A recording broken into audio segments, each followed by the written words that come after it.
Bem-vindos todos, muito obrigado pela presença. Mais uma vez estamos aqui tentando aprender um pouco e tentando nos atualizar com relação às coisas tributárias que afligem e, às vezes, atrapalham bastante a vida de todos nós. A gente precisa estar atento e tentar fazer a coisa funcionar direito. Graças a Deus estamos aí em boas mãos, doutor Damasceno, sempre liderando, olhando, estudando, sempre querendo se atualizar e nos ajudando bastante. Então, espero que a gente tenha uma boa reunião hoje. Até daqui a pouco. Vamos nós. Muito bem, amigos. Oficialmente, boa tarde. Nós estamos com o nosso fórum de debates do setor atacadista e distribuidor. Eu vou fazer umas palavrinhas preambulares até para agradecer a participação das entidades e confirmar, Juliana é testemunha disso, dos frutos que já adquirimos. O fórum, como ele mesmo é chamado, ele tem como finalidade o debate de interesse, de temas de interesse do setor atacadista e distribuidor. Não é só temas que digam respeito ao jurídico, ele é de tema de interesse, tanto que no início dos debates nós tratávamos e tratamos as linhas de crédito para socorrer os clientes dos atacadistas e os próprios atacadistas, as relações trabalhistas naqueles projetos de manutenção dos empregos, com tudo isso sem esquecermos a área tributária, que é a parte principal que realmente aflige as empresas, uma administração tributária dessa que é existente no país. Por conseguinte, o nosso fórum ele tem essa amplitude e ele pode abordar temas diversos que não sejam realmente entendidos de forma unânime por todos os estados auxiliares da ABAD, para a própria ABAD. Quando o assunto ele é nacional e diz respeito à unanimidade, boa tarde, Torres, é que ele é levado para o fórum da ABAD, e nós vemos que, com essa diversidade de temas que nós abordamos aqui, nós já temos um fruto muito forte e nascido no período realmente de uma velocidade extrema, como nasce uma criança em 9 meses. O nosso projeto de lei, a nossa ideia virou projeto de lei, e o projeto de lei virou lei complementar e já está aí em vigor. Então, que é o nosso PLP número 05 de 2021, que levou exatamente 9 meses para nascer, de fevereiro a outubro. Também já abriu mais um leque de discussão, agora de forma direcionada. A ABAD criou o seu comitê jurídico para discussão de temas exclusivamente jurídicos, como o nome já diz, no formato semelhante ao do nosso, ao do fórum, porém, o fórum, como eu disse, tem uma amplitude maior. E o comitê, obviamente, tem que tratar assuntos que sejam de interesse coletivo e, basicamente, unânime de todas as representadas. Nós aqui vamos continuar com esse trabalho, porém, o público é muito semelhante, talvez praticamente o mesmo, embora nós tenhamos trazido alguma diversidade de convidados. E, inicialmente, nós começamos o programa sendo quinzenal, nossos encontros sendo quinzenais, mas a urgência para estarmos batalhando pela aprovação do PLP 05 nos levou a trazer de volta para que ele fosse semanal. Hoje eu não vejo a necessidade dele ser semanal. Eu acho que nós podemos voltar a realizá-lo de forma quinzenal, em semana que não concorra com o da ABAD.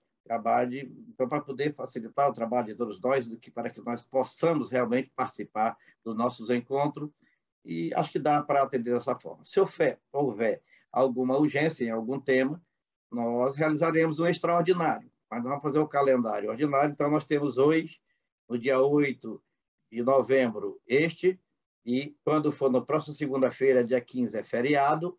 Na outra segunda-feira, 22, teremos o encontro ABAD de valor. Então, nós vamos fazer o último deste mês, no dia 29 de novembro. Aí, em dezembro, nós vamos ver quais são as datas mais adequadas. Então, eu queria já de antemão que nós registrássemos dessa forma. E vamos aos temas de hoje.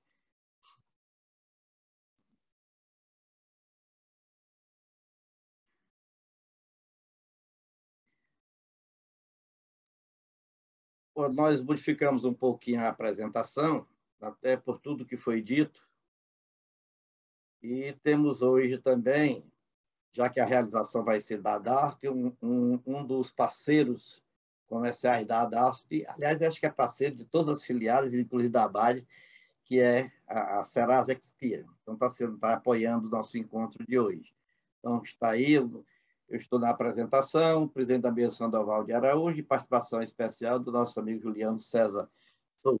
Os temas, ICMS nas transferências, quem ganha e quem perde, novos rumos daquelas propostas do imposto de renda e a perspectiva de aprovação ou não pelos bastidores da reforma tributária ainda no ano de 2021. Vamos lá. Serasa Experian. Dados para gerar resultados. A gente sabe, o mundo é complexo, com desafios e oportunidades. Você está preparado?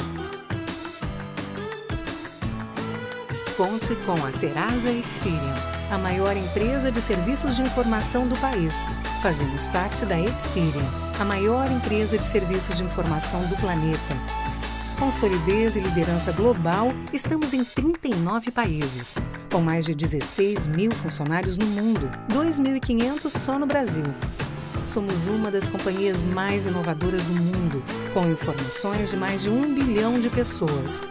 Somos líder mundial em informações de marketing e crédito para consumidores e empresas, com 1 bilhão e 700 milhões de relatórios de crédito consultados por ano.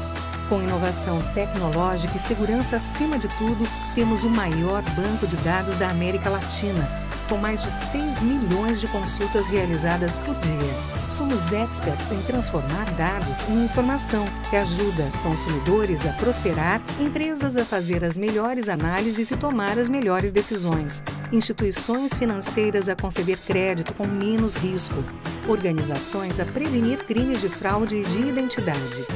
Nosso propósito? Explorar o poder dos dados para construir uma sociedade mais justa, um futuro melhor e mais igual para todos. Conte com a gente.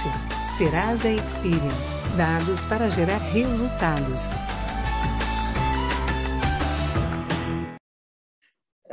O Juliano, você pediu para falar, Juliano? Antes de o senhor começar, professor, nesse preâmbulo, eu acho muito importante conversar aqui com os participantes para que a gente realmente, dentro do nosso relacionamento entre as outras pessoas, a gente faça um trabalho de manutenção de uma frequência nesses nossos encontros. Eu acredito que essa atitude de não ser semanal, quando não tivermos num processo muito ágil, eu acredito que é uma ideia interessante, mas a gente precisa entender que esse fórum, o nome foi muito bem escolhido, ele é um fórum de debates. O comitê jurídico da ABAD, ele é quase que mais uma apresentação. Então, naquele momento, a gente não pode entrar muito em muitas discussões, porque é aberto no YouTube, você tem uma participação, como teve da outra vez, de quase 600 pessoas. Ali está se tentando criar um produto da ABAD para os seus associados, ou seja, você pega um tema, que já é mais ou menos um tema em consenso, e abre esse tema para um grupo grande de pessoas. Provavelmente, se não me engano, é dia 25, ficaram de marcar a próxima data. Ou seja, a ideia é que uma vez por mês o jurídico da ABAD esteja conversando com o jurídico e os gerentes das empresas. Esse fórum aqui é diferente. Esse fórum eu faço questão de, sempre que possível, estar presente, porque esse aqui é um momento, vamos dizer, um petit comitê, onde nós precisamos discutir os assuntos do setor. E o professor Damasceno, ele foi muito feliz quando ele fala que não são só assuntos jurídicos. Lógico que a gente sabe que esses temas jurídicos eles afligem muito a vida da gente. O sistema tributário e jurídico brasileiro é complicado, mas eu noto e eu conclamo aos presentes que usemos esse espaço para debates, para discussões, porque é um grupo que normalmente vão estar 20 pessoas, 30 pessoas, Então, a gente pode aprofundar muito os debates, totalmente diferente de um comitê jurídico que é, vamos considerar assim, meio que uma aula expositiva e um debate sobre um determinado tema. Então, eu estou vendo aí meu amigo Torres, que está presente, Valduí, que nunca falta, o pessoal do Paraná, o pessoal da ADEMIG, Paulo César e Joelton, que a gente faça uma mobilização.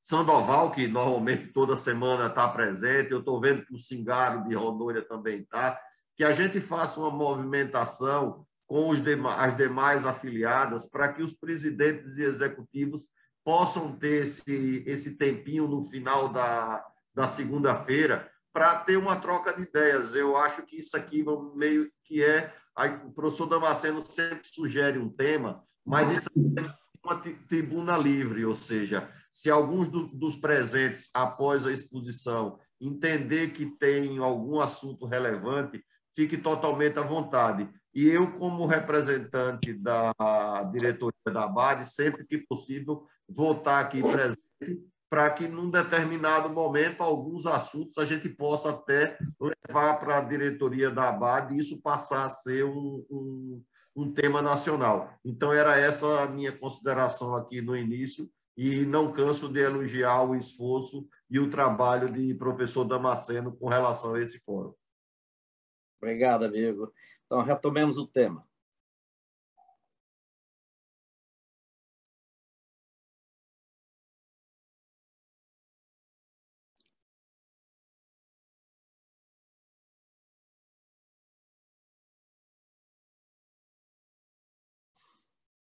Bem, ICMS das transferências, esse tema veio à tona depois da ação direta de constitucionalidade, o número 49, do governo do Rio Grande do Norte.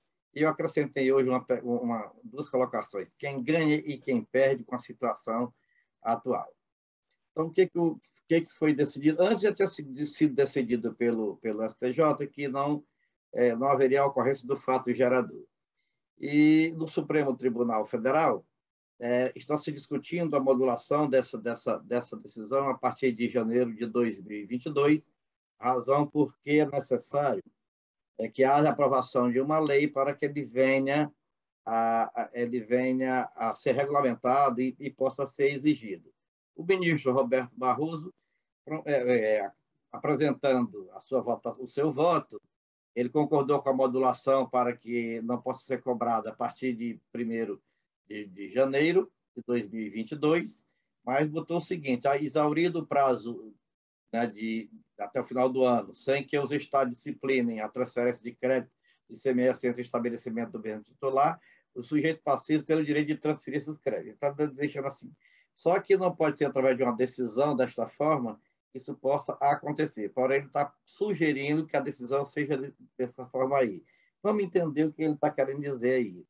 É que não é que tenha tributação na transferência, mas o estabelecimento que remete a mercadoria transfere automaticamente o crédito sem ter a obrigação de recolher pelo estabelecimento que está remetendo a mercadoria. Então, transfere só o crédito e não transfere e não assume o risco a obrigação de pagar.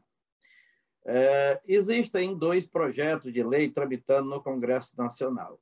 Um no Senado Federal, que é o 332 de 2018, do senador Fernando Bezerra Coelho. Ele altera a lei simplesmente para dizer o que o Supremo está dizendo. Não incide ICMS nas transferências. Mas aí deixa uma lacuna de como proceder nesses casos. A senadora Cátia Abreu modifica, através de uma emenda a esse projeto, dizendo que tem direito ao crédito tributário, ou seja, fica o crédito do remetente e o crédito pode ser transferido para o estabelecimento destinatário da mercadoria. Esse projeto de lei está na comissão do Senado, primeiro teve como redator de assuntos econômicos, teve primeiro como relator o senador Armando Monteiro e hoje é o senador Irajá, do PSD do Tocantins. no relatório do senador, ele acolhe a emenda da senadora Cátia Abreu, mas fixa uma opção de tributação. O que quer dizer isso? Dizendo que o remetente pode, em vez de transferir o crédito, ele pode se tributar e gerar o crédito no destino. Para a empresa não teria prejuízo nenhum. Tem também o projeto de lei, esse é apoiado pela Abras, é o projeto de lei 148, agora de 2021, do deputado Tiago Dima, do Solidariedade, também do Tocantins. Ele altera o artigo 12 para dizer o seguinte, 12 da Lei Candir. Considera-se ocorrido o fato gerador do imposto no momento da saída da mercadoria do estabelecimento do contribuinte. No momento da saída da mercadoria do contribuinte. Então, aí criou o fato gerador, obviamente, a obrigação tributária nasce aí.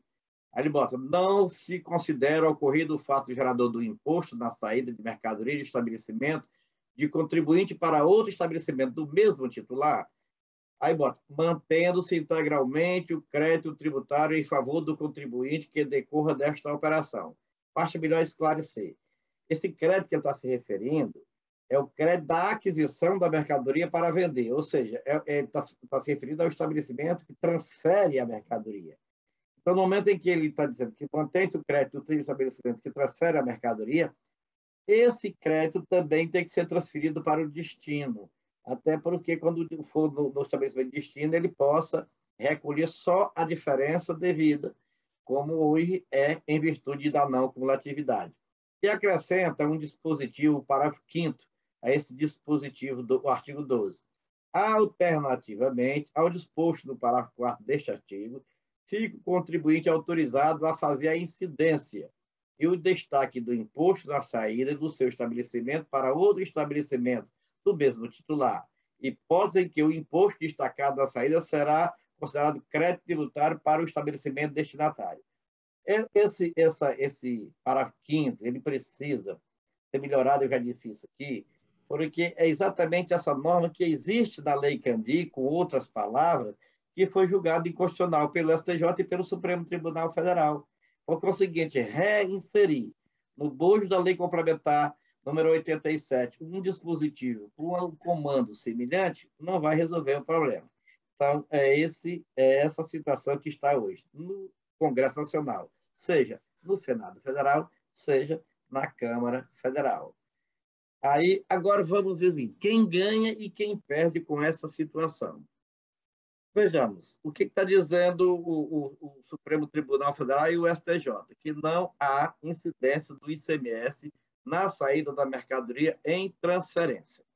Quando essa mercadoria ela é uma operação interna, quem perde?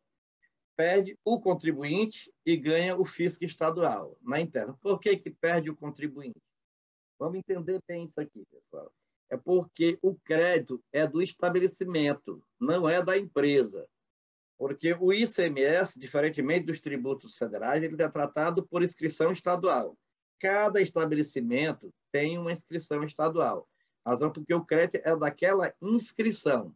No momento em que ele transfere a mercadoria para o outro estabelecimento, quando vender a mercadoria, vende com a carga tributária cheia, porque não vai ter crédito a abater. E o estabelecimento que remete, como vendeu sem incidência, como tirou dele sem incidência do ICMS, ele vai ter que excluir essa entrada de crédito, vai devolver para o Estado essa entrada de crédito. Então, o fisco estadual ganha e o contribuinte perde o crédito no estabelecimento remetente. E o estabelecimento de destino não tem crédito a aproveitar. Na operação interestadual, perdem o fisco de origem e o contribuinte. Por que perde o fisco de origem? A mercadoria sai não tributada. Então, se sai não tributada, o Estado de origem não recebe o ICMS. Recebe de volta o crédito fiscal da aquisição da mercadoria para a transferência, mas no valor reduzido. E não recebe o imposto que teria direito se por acaso a mercadoria saísse tributada. E o contribuinte perde, porque perde direito ao crédito. Não tem o débito a pagar naquele estabelecimento, naquele Estado, e tem que devolver para o Estado de onde está saindo a mercadoria, o crédito da entrada. Quem vai ganhar?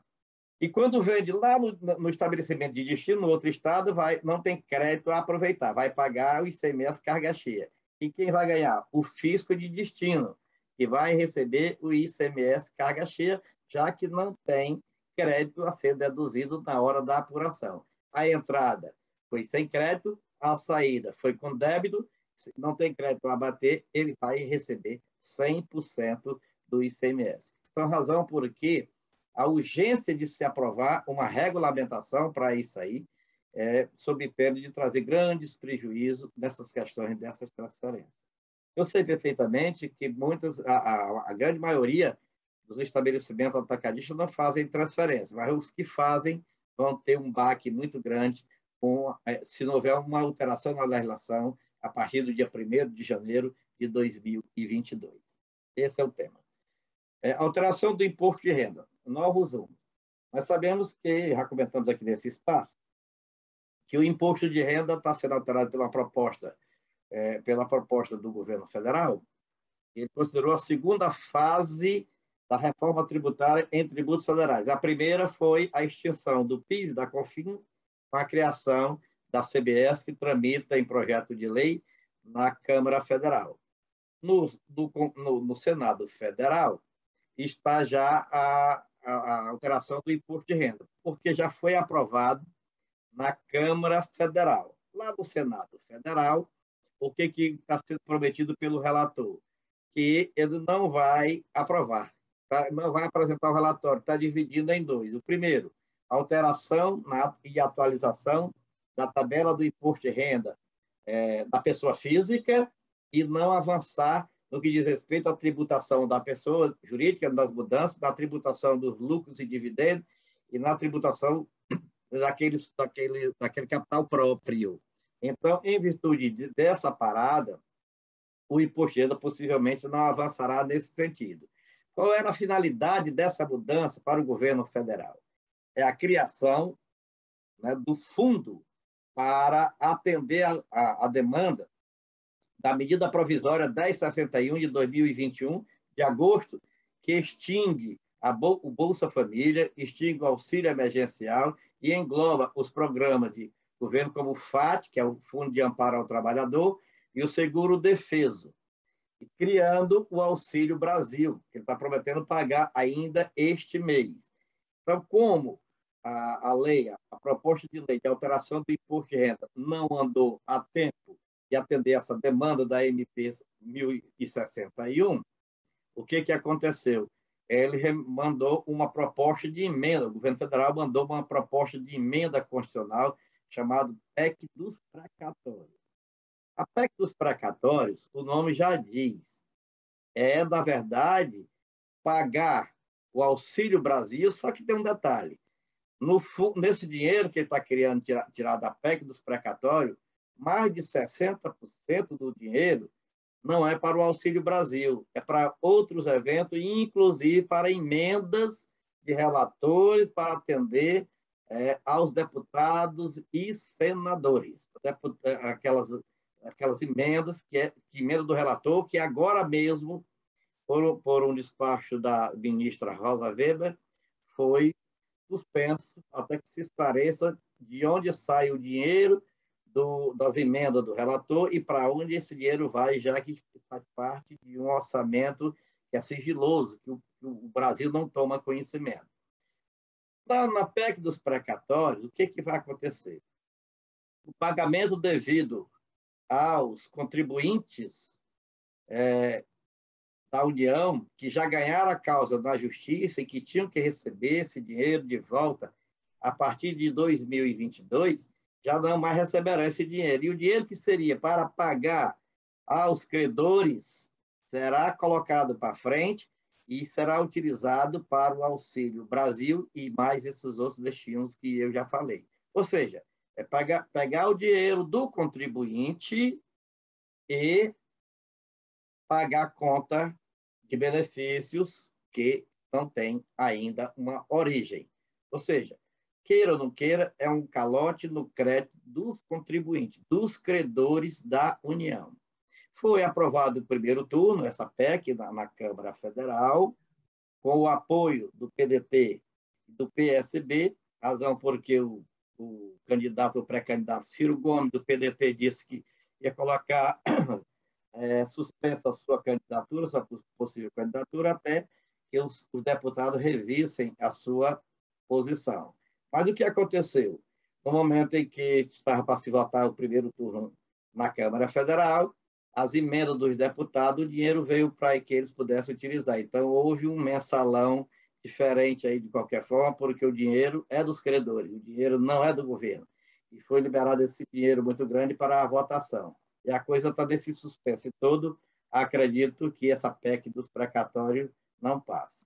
Há um detalhe importante. O presidente do Supremo Tribunal Federal apresentou uma proposta ao ministro da Economia para equalizar essa questão dessa receita para o Auxílio Brasil, somente para o Auxílio Brasil e não para as emendas, e administrando esse precatório de uma forma parcelada, mas dentro do contexto já existente da legislação.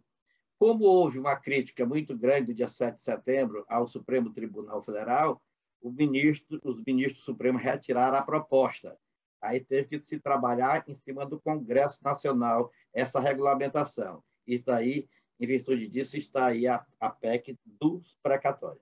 Essa PEC dos precatórios, ela, se passar, obviamente, ela não é muito bem vista nem pela população e nem principalmente pelos credores, pelas empresas que têm esse dinheiro a receber, que foi dinheiro que desembolsaram, pagando o que não deviam e que agora estão vendo ser colocado para uma postergação até, parece que é 2029, que já aconteceu com alguns precatórios dos estados e dos municípios. Um detalhe importante é que no meio desses créditos tem os créditos destinados ao pagamento de professores, que é os créditos que os estados têm junto à União de umas questões relativas ao Fundef. Então, esse dinheiro é para ser repassado para os estados, para que os estados paguem as questões que têm com os professores, questões advindas também de ações judiciais. Digamos assim, se a PEC do precatório for aprovada, em cadeia, vão ter prejuízo o contribuinte, credor da União e os contribuintes credores dos estados e os contribuintes credores dos municípios. Porque o dinheiro que é para pagar todos esses débitos serão destinados a esse Auxílio Brasil e às emendas dos deputados e senadores. Reforma tributária, perspectiva para 2021. Existe uma proposta no Senado Federal, que é a PEC 110, que está sendo negociada com o Concefaz, e há uma proposição de se discutir, e o relatório já está pronto, do senador Roberto Rocha, e possivelmente a qualquer momento ela será aprovada no Senado Federal. Há um pacto que cria o dual, é o IVA dual, então, por essa proposta, se criaria um imposto que era o IBS, com a junção do ICMS e do ISS, e a parte federal depois seria aglutinada, que seria essa reforma do imposto de renda, somada à CBS, que está tramitando na Câmara Federal. Mas, inicialmente, nós teríamos, ainda aprovado este ano, o IBS, para que ele possa entrar em vigor no próximo ano. Ele não entraria em vigor, obviamente, no início do ano, não tem mais tempo, mas se ele for aprovado este ano, ele pode entrar em vigor 90 dias após a publicação da lei, se ela for até o dia 31 de dezembro deste ano. Se não for publicada até o 31 de dezembro deste ano, ela só entrará em vigor no dia 1º de janeiro de 2023, em virtude dos dois princípios, da anterioridade e a noventena, 90 dias depois da publicação, e tem que ser no ano que antecede. Então, esses dois princípios determinam que, para entrar em vigor no dia 1º de janeiro, é preciso que já seja aprovada e publicada até o dia 1º de outubro passado. Como não ocorreu, já não entra em vigor no dia 1º de janeiro. Para entrar em vigor no dia 1º, no próximo ano, ela precisa ser aprovada ainda este ano. Só que, em absoluta, nada dessas normas será exigida no próximo ano, ainda em 2022, porque existe uma previsão no próprio texto da proposta de uma fase de transição de 5 anos. Então, se ela for aprovada em 2021, entrará em vigor em 2026. Se ela for aprovada em 2022, entrará em vigor em 2027. E assim por diante. Bom, esse é o resumo de hoje e nós vamos aos debates.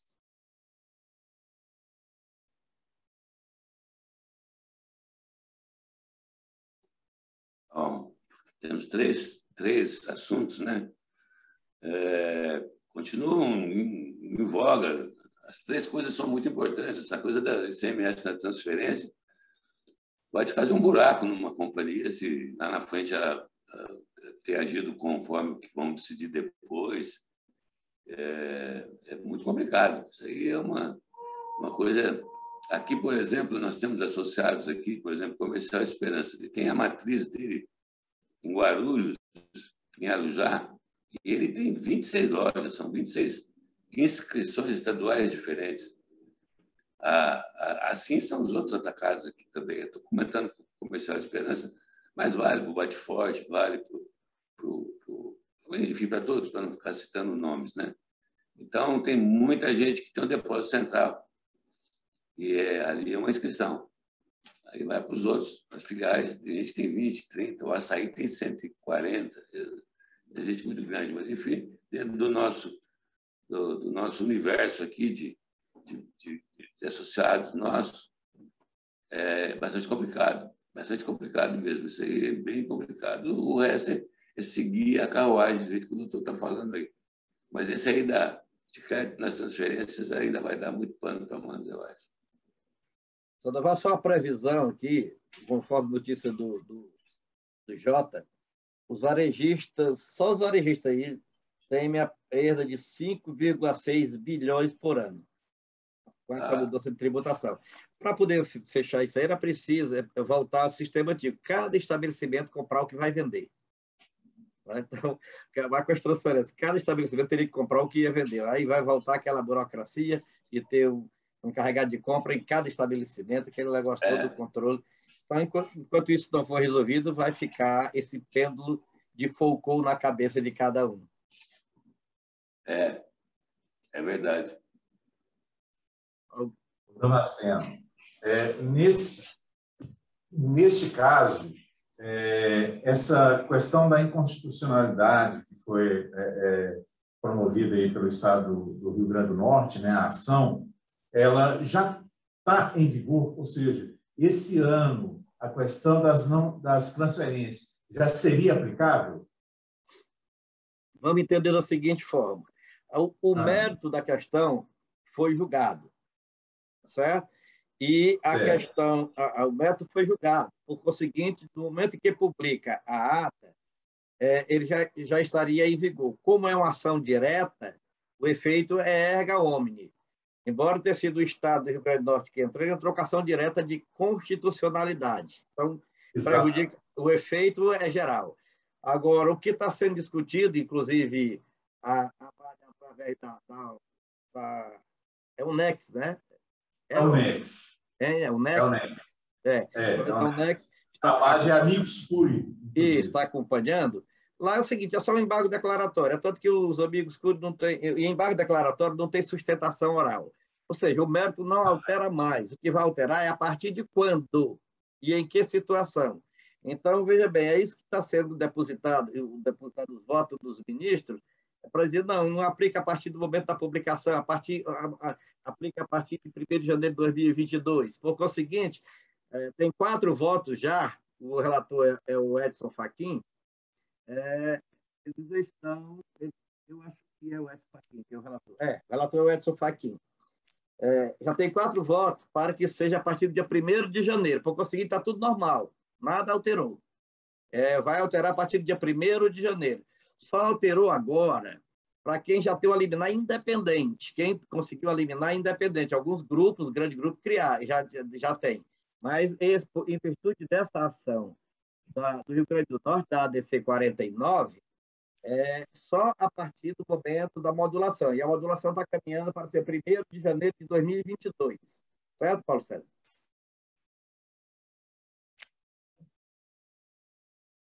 Doutor Damasceno? Oi, doutor Fernando. Pede uma parte. Ou, por favor, você tem tudo? Como o doutor bem expressou, né? Tanto o texto do projeto que está em tramitação no Senado Federal, quanto da Câmara dos Deputados, né? O texto não está redondinho, né? Agora, estava lembrando que na Lei Complementar 87, no parágrafo 6º do artigo 20, já contempla na solução para a situação similar, no caso de produtos agropecuários, né? A lei complementar já assegura a recuperação do crédito que incidiu anteriormente. Em relação aos demais produtos, mediante lei estadual. Em princípio, né, é só uma colocação para nossa reflexão. Se nós inserirmos no parágrafo 6º, do artigo 20, entrada de mercadorias e recebida em transferência, né, como possibilidade para a recuperação do imposto que incidiu lá atrás, em princípio, poderia equacionar essa questão. Então, fica assim como para uma análise e nossa reflexão. De repente, nós podemos contribuir, né, junto à Câmara dos Deputados do Senado Federal, no sentido de achar um texto mais adequado, né, que venha solucionar de uma forma assim, bastante mais adequada. Doutor Fernando, eu concordo com o colega, e isso aí seria o ideal. Já que tem 2 projetos de lei tramitando, a emendar um desses projetos. Só corrigir um pouquinho a redação desses projetos para albergar esse dispositivo que já tem esse tipo de produto. Ou seja, não é uma coisa muito difícil de se fazer. Vamos pensar assim, tanto os estados querem, como os contribuintes, né, sua grande maioria também necessitam, não é? Então, eu acho que é o momento de se pensar, sim, esse trabalho junto, inclusive esse projeto que é do deputado de Tocantins, ele tem o apoio da Abras, né? Poderia ser por aí também a colocação, o esclarecimento nesse sentido, para que se caminhe já com essa proposta. Continua aberta a quem queira usar da palavra. Eu sugeria, professor, que essa sugestão do Fernando, lá do Paraná, ele pudesse formalizar isso, e aí eu me encarregaria de encaminhar para o pessoal da UNEX, através da ABAD, para que eles possam analisar essa sugestão. Porque, pelo que o senhor colocou, a maneira como está escrita o artigo 5º não vai resolver o problema. No STF já vamos dizer, causa perdida. Nós só estamos discutindo no embargo a partir de quando o problema começa. Então, eu sugiro ao Fernando, como ele é um especialista, que essa sugestão que ele colocou aqui no fórum, ele pudesse formalizar essa sugestão. A gente apresentaria através da ABAD para o jurídico da UNEX e pode ser um caminho de uma negociação junto com o parlamentar que está cuidando desse PL 148, que vamos dizer, é o PL que talvez resolvesse o problema para frente. Sem problema nenhum. Vamos elaborar, sim, e fazer o encaminhamento através do nosso sindicato. Muito bem, Fernando, isso é muito bom. Juliano, inclusive é o seguinte, por que eu bato em cima daquele texto ali? Porque ele está inserindo uma condição alternativa para o contribuinte, coisa que não condiz com as normas tributárias que são obrigatórias. Então, você não pode colocar uma norma dizendo ao contribuinte que ele se tributa ou não. Não existe, no ordenamento jurídico, não tem como se fazer isso. A razão por que é preciso dar... normalmente, obrigatoriamente, o tributo é impositivo. Não dá alternativa para... Você pode mudar de regime, como o Simples Nacional. Aí sim, você tem... Eu quero pagar pelo Simples, eu quero pagar pelo lucro real, eu quero pagar pelo lucro presumido. Aí você dando aquelas condições, tem essa opção, mas a tributação, a lei não pode dar ao contribuinte essa opção. Eu quero ser tributado, eu não quero ser tributado. Não existe essa possibilidade. Razão porque já começa a proposta inconstitucional. É preciso realmente ela ser melhorada nesse sentido. Doutor Fernando, eu me coloco à sua disposição até para nós discutirmos também, se o senhor achar conveniente, os termos da proposta, e depois nós encaminharemos em conjunto, perfeito? Vamos fazer a duas mãos, 2, 3, 4. Positivo. Por necessário. Quando o amigo tiver com o material pronto, obviamente, continua sendo o seu sindicato patrono da proposta, aí nos encaminharia só para nós darmos uma analisada, ver se tem alguma coisa a acrescentar. Combinado? Combinado. Alguém mais quer acrescentar mais algum tema? Mestre César, você está bem, César?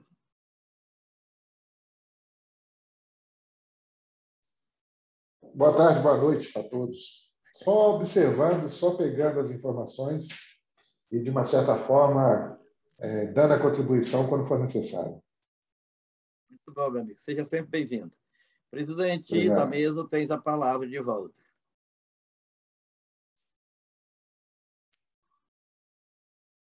Agradeço, doutor Damasceno, teu empenho aí, tua boa vontade, esforço para tentar nos atualizar aí e botar essas formigas aí na nossa cabeça para andar, como fez o Fernando agora.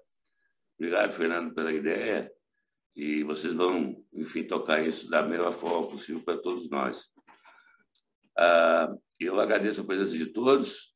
Vou reforçar o que o doutor Damasceno falou. O próximo encontro nosso, que seria dia 15, é feriado. E depois nós temos as atividades da ABAD na outra segunda. Então, o próximo encontro nosso será dia 29 de novembro. A gente vai ter uma reunião agora também às 18, então talvez possamos sair um pouquinho antes para poder tomar um café e para fazer um pit stop, qualquer coisa. Com a ADERJ, a gente tem que conversar um pouco lá com o pessoal da ADERJ também, que foi solicitada aí a presença dos presidentes executivos aí do Sudeste. Muito obrigado, então. Obrigado, doutor Damasceno. Obrigado, Oscar. Boa tarde. Seja bem-vindo. Pessoal que eu não Obrigado pela lembrança. E desculpa sempre entrar atrás, porque na segunda-feira é reunião lá com os executivos da Unex. Então, eu tenho que sair de lá para entrar correndo aqui. Sempre estou chegando atrasado. Às vezes nem dá tempo aí, mas estamos aqui. Mas como eu tenho o meu vice-presidente aí, Juliano, sempre presente, eu estou aqui sempre à disposição, tá bom? Junto com o Juliano aí. Obrigado, Oscar. Obrigado. Boa tarde, Oscar. É por isso que você deixa o Juliano solto, né? Hã? Por isso que você deixa o Juliano solto. Ele é solto e ele anda pra caramba, tá sempre presente em todos. O Juliano trabalha 20 horas por dia, viu? Tá bom, meu amigo. Então, muito bom mesmo. A única observação, às vezes, quando a gente fizer uma proposta, assim, alguma coisa como o Juliano propôs, como o Fernando vai redigir junto com o Damasceno, depois eu posso consultar lá na Axos se tem algumas propostas correndo parecidas, né, Damasceno, para a gente poder juntar as propostas, tá certo? Às vezes algum deputado já está correndo com alguma coisa parecida, tá bom? Combinado. Só avança quando tiver unânime. Certo, tá Isso. certo. Tá bom? Isso. Muito bem. O presidente já encerrou. Eu também agradeço a todos vocês a presença e que nós nos encontremos no dia 29. Antes, porém, nós temos a ABAD 22 e que o tema, aliás, quando nós chegarmos no dia 29, já possamos estar realmente com as propostas tudo pronto para poder nós analisarmos profundamente. Tenhamos uma semana feliz, produtiva, com saúde e sempre avante. Sempre avante. Dia 22, vamos nos ver lá. Estamos juntos.